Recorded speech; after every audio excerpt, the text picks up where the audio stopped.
Boa noite a todos. Meu nome é Cauã. Boa noite a quem vai me assistir pelo YouTube também. E hoje eu vou dar a palavra sobre a gente lembrar de Deus nas horas também só nas horas que a gente precisa, e sim em todo momento. Que hoje em dia a maioria das pessoas do mundo, tipo, não só as do mundo, nós também só lembramos de Deus, de pedir a Deus as coisas quando a gente precisa, quando a gente precisa de algo, mas a gente não lembra de agradecer a Ele, de conversar com Ele, de tirar um tempo nosso com Ele. E por muito tempo eu também fiz isso. Eu acho que a gente não devia ser, de certa forma, assim, interesseiro com Deus e fazer isso. Eu acho que a gente, tipo, não é errado pedir.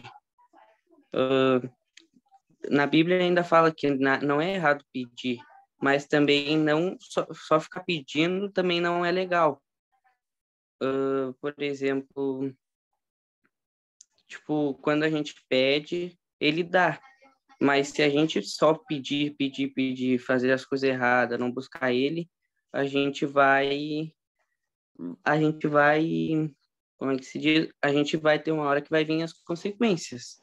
Por exemplo, lá na palavra quem quiser ler para mim, na palavra em Hebreus 12:28.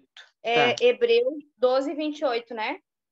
isso. Por isso, recebendo nós um reino inabalável, retenhamos a graça, pela qual sirvamos a Deus de modo agradável, com reverência e temor. Ali fala que a gente tem que agradecer a ele sempre, né? Buscar ele. E eu acho que a gente devia tirar um tempo para fazer isso. Eu acho que, por exemplo, uma das coisas que mais aproxima a gente é a leitura da Bíblia Sagrada. Eu acho que a gente devia tirar um tempo para conversar com ele, para orar no banho, um tempinho de tarde, assim, depois da aula ou de manhã. Não precisa ser um tempo grande, mas, tipo, pode ser um tempo pequeno, um tempo qualquer já serve, desde que tire um tempo. Eu acho que a gente tem que fazer isso é muito importante, porque depois acaba nos prejudicando, porque também se a gente não buscar ele, a gente acaba se perdendo.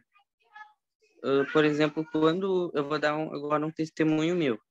Por exemplo, ano passado, no meio da pandemia, eu fui meio que morei com a minha mãe, né? Morei com a minha mãe lá, porque ela conseguiu me dar um auxílio melhor na escola. E ela conseguiu me auxiliar na questão religiosa também. Me ajudava a ler, me fez criar hábitos de ler, de conversar com o Senhor e tudo. E quando eu voltei para cá, para Porto Alegre, eu perdi esses hábitos. Daí, quando eu perdi esses hábitos, por exemplo, eu comecei a querer sair, mudei meu linguajar, e uma coisa vai resultando em outra. E quando eu voltei para lá, para a mãe, a Fábio fez parte desse processo também. Elas conseguiram me ajeitar de novo. Daí eu comecei a refletir que tudo que eu estava fazendo era errado. E isso ia me prejudicar. Não podia ser, não ser agora, mas uma hora ia me prejudicar. Daí eles me ajudaram e agora eu consigo assimilar que o que eu fazia errado, eu não posso fazer mais. Eu acho que não é só eu que passei por isso, eu acho que tem muita gente que passa por isso ou já passou. Eu acho que aqui é um ótimo lugar para a gente aprender isso e aprender essas coisas para não cometer mais esses erros. Eu vou ler uma parábola agora. Se alguém quiser ler. 17:11 a 19, certo? Dirigindo-se a Jerusalém, Jesus chegou à fronteira entre a Galileia e Samaria. Ao entrar num povoado dali, 10 leprosos mantendo certa distância, clamaram: Jesus, mestre, tenha misericórdia de nós. Ele olhou para eles e disse: vão e apresentem-se aos sacerdotes. E enquanto eles iam, foram curados da lepra. Um deles, ao ver que foi curado, voltou a Jesus, louvando a Deus em voz alta. Lançou-se aos seus pés e agradeceu-lhes pelo que havia feito. Esse homem era samaritano. Jesus perguntou: não curei 10 homens? Onde estão os outros 9? Ninguém voltou para dar glória a Deus, exceto este estrangeiro? E disse ao homem: levante-se e vá. Sua fé o curou. Nessa parábola a gente vê que ele não se, que nem eu disse, ele não se negou de curar todo mundo. Ele curava os outros. Só que um voltou e agradeceu ele. E eu acho que todos deviam ter feito. Tipo, por exemplo, ele não ia deixar de curar mesmo sabendo que eles não iriam agradecer. Mas as pessoas têm que ter a decência de agradecer, conversar com ele da mesma forma que tem que procurar ele nas horas ruins. E tipo, quando eu falei que as consequências iriam vir, não pode ser não agora quando a gente ainda está vivo. Pode ser no julgamento final. E lá eu acho que ninguém vai querer ter coisas ruins que a gente olha na cara de Deus e ele fale isso que a gente não procurou ele, que a gente não leu, que a gente só pediu, que a gente fez coisas erradas. Eu acho que ninguém vai querer passar por isso, né? Eu acho que a gente vai querer poder ir lá, olhar com ele, conversar, falar que a gente fez bastante coisa boa.